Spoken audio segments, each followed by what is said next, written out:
Hey everyone, welcome back.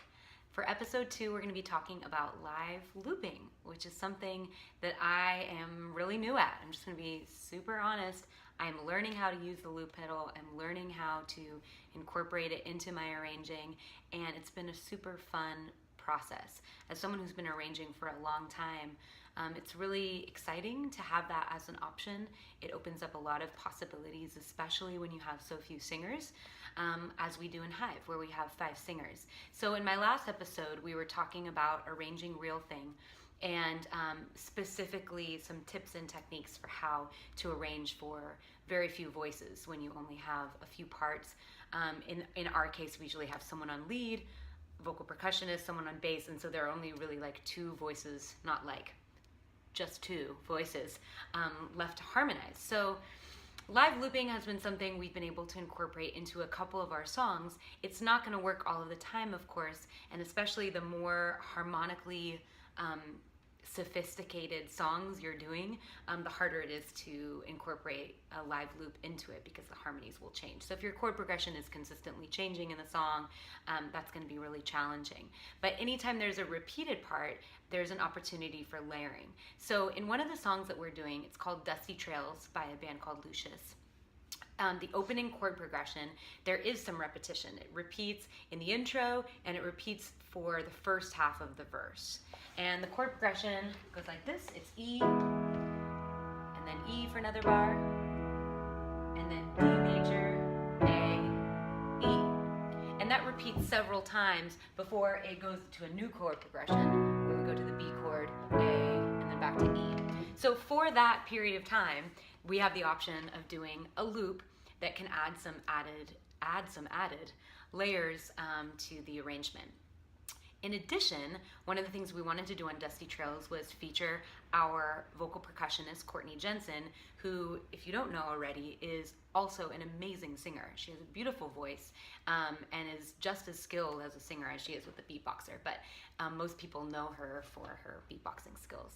So what we also were able to do with the loop pedal, which is very exciting, is Courtney can loop her vocal percussion at the top of the song, and then she can sing. And so it's like 2 of Courtney's throughout the whole song, which is really fun. And I manage the loop pedal, and we do bring it in and out so that it doesn't feel as much like a loop.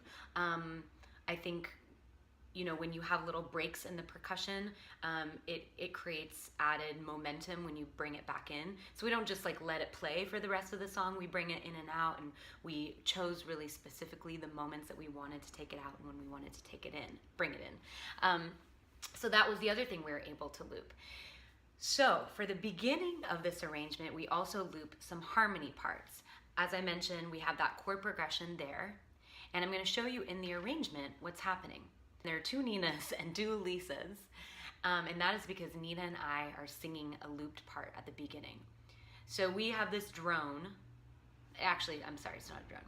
So we have this part that you can see here that repeats, and then after it's looped, we move to the doos, the doo-doo section that you can see above.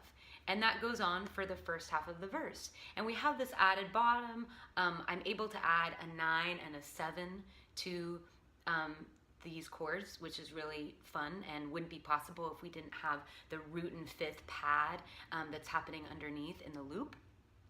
And then you see when it goes to the B chord, we obviously need to stop the loop. So I press stop on the loop pedal and the arrangement continues. And then it goes back and it repeats and we do the loop one more time. So check out a rehearsal version of us making our looping magic. And obviously this is a rehearsal, not a live performance, so we're kind of in rehearsal mode, but you can see how the build-up takes place.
And because you're gonna have to wait.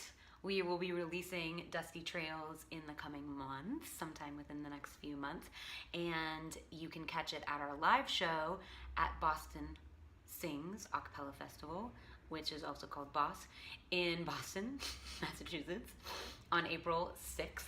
We are one of the headlining groups that weekend, and if you are on the East Coast, we hope you'll join us for that show. Stay tuned for more announcements about upcoming shows, and we'll see you next time with arranging in the times. I don't know what to call this vlog. Thanks for watching, thanks for listening, and hope you have a great day.